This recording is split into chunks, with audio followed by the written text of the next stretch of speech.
योग क्रांति परिवार के YouTube चैनल पर आप सभी का स्वागत है। हमेशा की तरह एक बार पुनः मैं आप सभी के सामने लेकर आया हूँ योग का एक नया वीडियो। लेकिन शुरुआत करने से पहले आप सभी से कहना चाहूँगा कि यदि आपने अभी तक हमारा चैनल सब्सक्राइब नहीं किया है तब आप सब्सक्राइब कर लें, साथ ही साथ लाइक करें, शेयर करें और कमेंट भी करें, क्योंकि योग में आने वाली वैकेंसी की जानकारी सर्वप्रथम हम आपको देने का प्रयास करते हैं। यूजीसी नेट की तैयारी भी बहुत ही ज़्यादा अच्छे तरीके से हम आपकी करवाते हैं। आज हम बात करेंगे वेदांत दर्शन की। वेदांत दर्शन से भी बहुत सारे प्रश्न आपके पूछे जाते हैं, तो आज हम बात करने वाले हैं वेदांत दर्शन की। लेकिन यदि आपने इससे पहले वाले वीडियो नहीं देखे हैं तब वह भी आप देख लीजिएगा हमारी प्लेलिस्ट में जाकर। आज का पहला प्रश्न है, वेदांत का शाब्दिक अर्थ है वेदों का अंत अर्थात सार। यहाँ पर वेदांत दर्शन का शाब्दिक अर्थ बताया गया है, आप इसको याद रखिएगा। प्रश्न आपसे पूछा जा सकता है वेदांत का शाब्दिक अर्थ क्या है। ऑप्शन आपके समक्ष होंगे, सही ऑप्शन आपको चुनना होगा। आज का दूसरा प्रश्न, वेदांत की 3 शाखाएं हैं, अद्वैत वेदांत, विशिष्ट अद्वैत और द्वैत। तीनों शाखाओं के नाम आपको याद होना चाहिए। प्रश्न आपसे पूछा जा सकता है वेदांत की कितनी शाखाएं हैं। प्रश्न इस तरह भी पूछा जा सकता है अद्वैत वेदांत, विशिष्ट अद्वैत और द्वैत यह कौन से दर्शन से संबंधित हैं।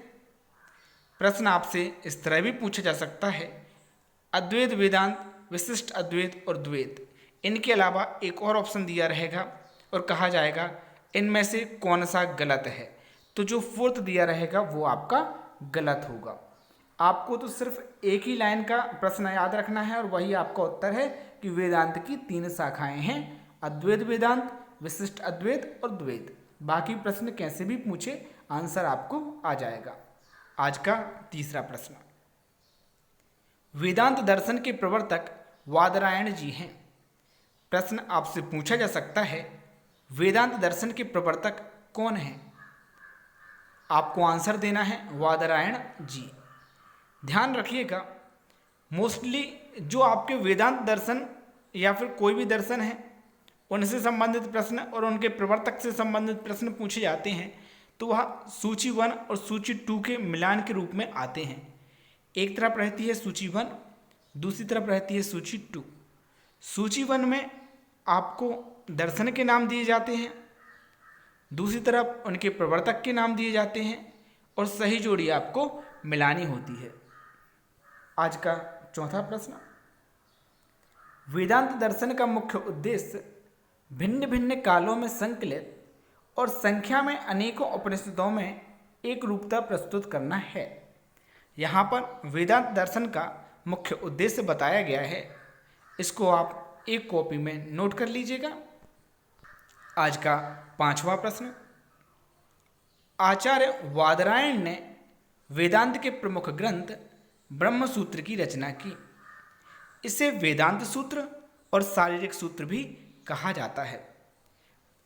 आपको मालूम होना चाहिए कि आचार्य वादरायण जो थे उन्होंने ही वेदांत के प्रमुख ग्रंथ ब्रह्म सूत्र की रचना की थी और वही वेदांत के प्रवर्तक भी माने जाते हैं। और जो ब्रह्म सूत्र है उसको वेदांत सूत्र और शारीरिक सूत्र इन नामों से भी जाना जा सकता है। आपको इनके नाम याद होना चाहिए।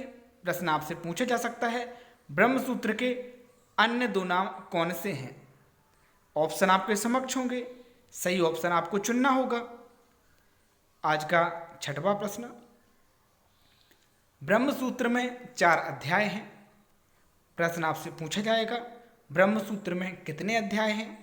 ऑप्शन आपके समक्ष होंगे, 4 ऑप्शन आपको चुनना है। यहाँ पर जो 4 अध्याय हैं इनके नाम भी आपको याद होना चाहिए और इन अध्याय के अंतर्गत किस बात का वर्णन किया गया है वो भी आपको आना चाहिए। मैं ज़्यादा डिटेल में नहीं जा रहा हूँ क्योंकि वीडियो बड़ा होगा। तो यहाँ पर पहला अध्याय है समन्वय अध्याय। सभी उपनिषदों का एकमात्र लक्ष्य ब्रह्म की प्राप्ति है। इसका वर्णन इस अध्याय में मिलता है। इस तरह का प्रश्न आपसे पूछा जा सकता है कि समन्वय अध्याय में क्या बताया गया है।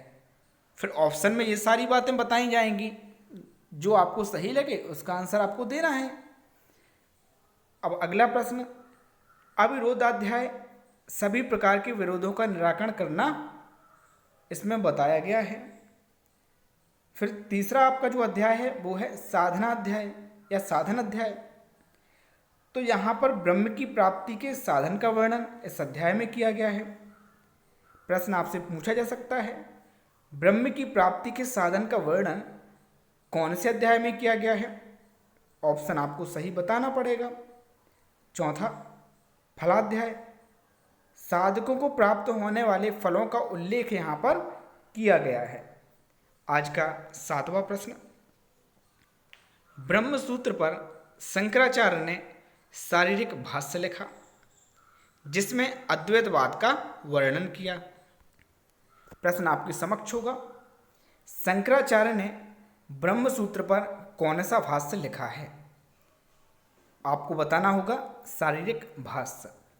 यह भी प्रश्न पूछा जा सकता है कि शारीरिक भाष्य में किस बात का वर्णन किया गया है। तो आपको ध्यान रखना है अद्वैतवाद का वर्णन किया गया है। 8वां प्रश्न, ब्रह्म सूत्र पर रामानुजाचार्य ने श्रीभाष्य लिखा जिसमें विशिष्ट अद्वैतवाद का वर्णन किया गया है। तो वह भी सेम आपको याद रखना है कि किस बात का वर्णन किया गया है। रामानुजाचार्य जी द्वारा लिखा गया भाष्य जो है उसका नाम क्या है, किस ग्रंथ पर भाष्य लिखा गया है, ये सारी चीज़ें आपको याद रखनी है। 9वां प्रश्न, ब्रह्म सूत्र पर भास्कराचार्य ने भास्कर भाष्य लिखा जिसमें भेदवाद का वर्णन किया गया है। तो यह भी याद रख लीजिएगा कि भास्कराचार्य ने कौन सा भाष्य लिखा और उसमें किस बात का वर्णन किया गया है। 10वां प्रश्न, ब्रह्म सूत्र पर निम्बकाचार्य ने वेदांत परिजात का भाष्य का वर्णन किया है परिजात भाष्य लिखा है जिसमें द्वैताद्वैतवाद का वर्णन किया है। तो ये भी सेम आपको याद रखना है। कई बार बोलते हुए मैं हल्का सा गलत बोल जाता हूँ, इस बात के लिए क्षमा चाहूँगा, क्योंकि कोई भी एडिटिंग मैं नहीं करता हूँ। एक ही बार वीडियो बनाता हूँ और एडिटिंग नहीं करता हूँ, ये मुझे नहीं कहना चाहिए। एडिटिंग मुझे आती नहीं है, इसलिए मैं नहीं कर पाता हूँ और कई बार जो है गलत कर जाता हूँ। तो थोड़ा सा लिखा हुआ भी देख लीजिएगा और सुनते भी जाइएगा। यदि कुछ गलत बोलता हूँ तो मैं उसको एक्सेप्ट करता हूँ, मैं उसको बता देता हूँ। 11वां प्रश्न, ब्रह्म सूत्र पर मध्वाचार्य ने पूर्ण प्रज्ञा भाष्य लिखा जिसमें द्वैतवाद का सिद्धांत बताया। तो इसको भी आप एक बार पढ़ लीजिएगा, प्रश्न पूछा जा सकता है, वैसे पूछा नहीं जाएगा। अगला प्रश्न 12वां प्रश्न, ब्रह्म सूत्र पर वल्लभाचार्य ने अणुभाष्य लिखा जिसमें शुद्ध अद्वैतवाद सिद्धांत की बात की।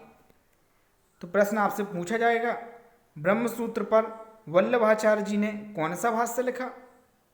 तो आप बता दीजिएगा, अणुभाष्य लिखा। 13वां प्रश्न, वेदांत दर्शन में 3 ग्रंथ ब्रह्मसूत्र, उपनिषद और भगवद गीता को शामिल किया गया है। को कहा जाता है, लिखा हुआ है यहाँ पर, को शामिल किया गया है, ये आप समझिएगा। ब्रह्मसूत्र, उपनिषद और भगवद गीता, इन्हीं को हम प्रस्थानत्रयी भी कहते हैं। इस बात का भी आप ध्यान रखिएगा। इस टॉपिक को हम अलग से फिर से पढ़ेंगे बहुत अच्छे तरीके से। अगला प्रश्न है, यहाँ पर 14 नंबर प्रश्न नहीं दिया गया है, हमें लगता है कुछ गलत हो गया होगा। 15वां नंबर प्रश्न देख लीजिए। वेदांत दर्शन में 3 सत्ता की बात की गई है, प्रतिभाषिक सत्ता, व्यवहारिक सत्ता और परमार्थिक सत्ता। तो यहाँ पर 3 सत्ता के नाम आप याद रखिएगा। परमार्थिक सत्ता के ऊपर पहले प्रश्न पूछे जा चुके हैं।